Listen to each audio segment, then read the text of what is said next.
Assalamualaikum warahmatullahi wabarakatuh. Perkenalkan kami dari tim Aksi Bersama dengan saya Tengku Aurelia Putri Azira bersama dua rekan saya.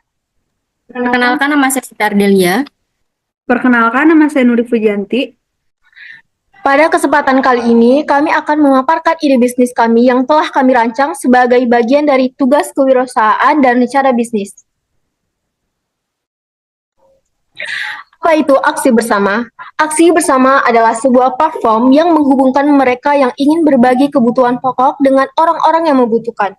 Melalui aksi bersama, pengguna dapat mendonasikan makanan atau kebutuhan sehari-hari lainnya kepada masyarakat Kota Bandung yang belum dapat memenuhi kebutuhan pokok mereka.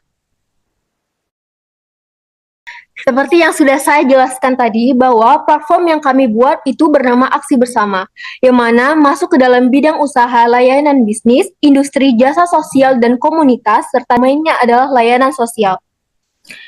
Yang menjadi permasalahan mengapa kami membuat aksi bersama adalah aksi bersama sendiri berfokus pada penyelesaian kesenjangan sosial di Kota Bandung dengan mempermudah proses donasi kebutuhan pokok, tidak hanya membantu dalam distribusi bantuan tetapi juga membangun kesadaran akan pentingnya berbagi dan memperkuat solidaritas dalam komunitas. Kami berharap aksi bersama dapat menjadi gerakan yang mendorong semua lapisan masyarakat untuk berkontribusi dalam menciptakan Bandung yang lebih baik. Mari bersama-sama mewujudkan Bandung yang penuh dengan empati dan semangat saling berbagi. Selanjutnya akan dijelaskan oleh rekan saya.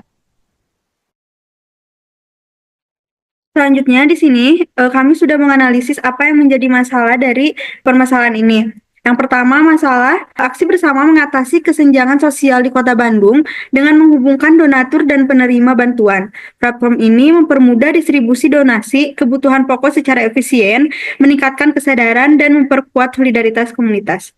Selanjutnya ada akar penyebab, yaitu kekurangan pangan di Indonesia disebabkan oleh rendahnya pendapatan keluarga, kurangnya akses ke sumber daya, dan sistem distribusi bantuan yang tidak efisien. Selain itu, kurangnya kesadaran masyarakat tentang kebutuhan spesifik memperburuk masalah itu. Yang selanjutnya ada pelanggan atau pengguna utama dari aksi bersama ini, yaitu keluarga berpenghasilan rendah di perkotaan. Selanjutnya ada dampak dari aksi bersama ini, yaitu keluarga berpenghasilan rendah menghadapi malnutrisi, donatur kesulitan menemukan saluran terpercaya, dan LSM mengalami pemborosan sumber daya. Keterasingan sosial juga mengurangi solidaritas di masyarakat yang diperbaiki oleh aksi bersama. Selanjutnya ada alternatif. Saat ini lansia mengatasi masalah kelaparan dengan mengandalkan bantuan sosial seperti program makanan dari pemerintah, sumbangan dari organisasi, atau dukungan dari keluarga dan tetangga untuk memenuhi kebutuhan makanan sehari-hari. Selanjutnya ada kekurangan dari alternatifnya, yaitu kekurangan alternatif saat ini termasuk ketidakpastian akses makanan, keterbatasan variasi nutrisi, dan stigma sosial yang membuat lansia merasa terasing. Hal ini menyebabkan ketidakpuasan dan kekhawatiran akan kelangsungan pangan mereka. Selanjutnya ada segmen pelanggan, target, dan persona. Yang pertama, ada pekerjaan yang harus dilakukan pelanggan untuk masalah yang teridentifikasi. Yang pertama, lansia berusaha mendapatkan akses rutin ke makanan bergizi dan kebutuhan pokok untuk mencegah malnutrisi dan meningkatkan kualitas hidup mereka. Selanjutnya, tujuan pelanggan seputar masalah yang teridentifikasi, yaitu mereka beraspirasi untuk mendapatkan akses yang konsisten ke makanan bergizi dan terjangkau, serta mencari dukungan sosial yang dapat membantu memenuhi kebutuhan dasar mereka dan meningkatkan kualitas hidup. Selanjutnya yaitu solusi. Format solusi yang kami buat yaitu ada di website yang nanti akan aksi bersama sediakan. Selanjutnya ada fitur utama yaitu pendaftaran relawan, pelacakan donasi, jadwal distribusi, peta lokasi, umpan balik pengguna. Selanjutnya ada tumpukan teknologi inti yaitu platform digital. Yang terakhir ada apa yang membuat aksi bersama ini unik, yaitu platform digital terintegrasi menggabungkan pengelolaan donasi, relawan, dan penerima bantuan dalam satu platform dan komunitas berbasis aplikasi, yaitu membangun jaringan komunitas untuk meningkatkan partisipasi dan solidaritas. Yang selanjutnya adalah detail solusi. Kemudian bagaimana cara kerjanya? Yang pertama itu adalah pendaftaran. Buat akun dengan informasi dasar dan verifikasi. Kemudian pengaturan profil, lengkapi profil dan lakukan KYC. KYC itu adalah Know Your Customer atau verifikasi identitas pelanggan. Kemudian yang ketiga adalah jelajahi tawaran, cari dan posting kebutuhan. Yang keempat adalah interaksi hubungan pengguna lain untuk pengaturan, pengambilan atau pengiriman barang. Kemudian who will use atau siapa yang akan menggunakan. Individu berpenghasilan rendah yaitu membutuhkan akses ke makanan dan kebutuhan dasar. Keluarga berlebih ingin membagikan kelebihan makanan. Kemudian relawan tertarik untuk membantu komunitas. Dan terakhir adalah organisasi sosial fokus pada pengentasan kemiskinan. Kemudian function benefits yaitu manfaat fungsional, mengurangi pemborosan yaitu berbagi makanan berlebih untuk mengurangi limbah. Kemudian akses kebutuhan, memudahkan pencarian kebutuhan dasar. Kemudian komunitas peduli, membangun jaringan sosial yang saling mendukung. Dan yang terakhir adalah hemat biaya, yaitu menghemat uang dengan mendapatkan barang. Kemudian ada social atau emotional benefits, yaitu manfaat sosial, kepuasan berbagi, yaitu merasa bahagia dapat membantu orang lain. Kemudian kebanggaan komunitas, yaitu membangun rasa kebersamaan dan solidaritas. Kemudian dihargai, mendapat pengakuan atas kontribusi positif. Dan yang terakhir adalah ketenangan pikiran, yaitu merasa aman dengan dukungan komunitas.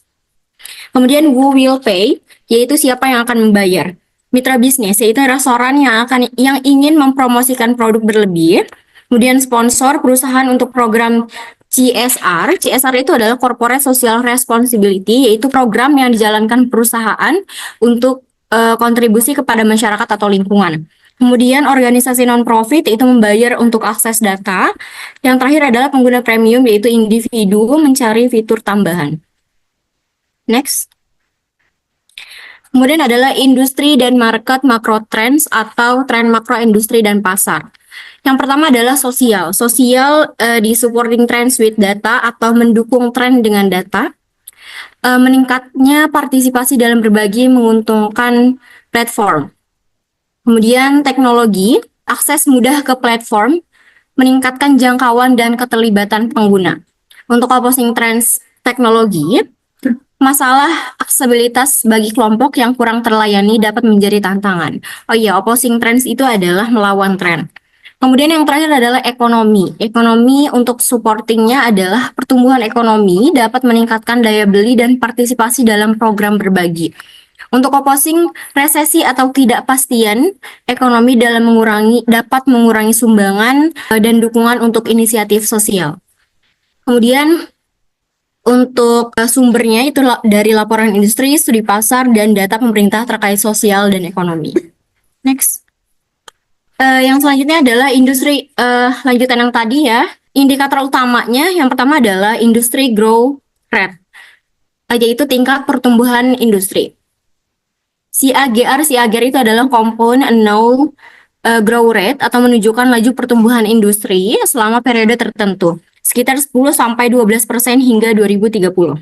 Kemudian yang kedua adalah size of the market atau ukuran pasarnya, yaitu 15 miliar. Kemudian yang ketiga adalah growth drivers atau pendorong pertumbuhan, yaitu digitalisasi dan internet meningkat, kesadaran akan pemborosan makanan, konsumen peduli keberlanjutan. Kemudian yang keempat adalah industry level challenging.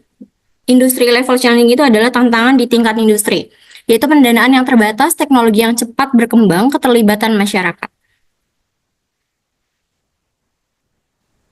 Mungkin sekian yang dapat kami sampaikan mengenai aksi bersama, dan yang terakhir kami memiliki slogan dengan aksi bersama satu generasi 1000 senyum.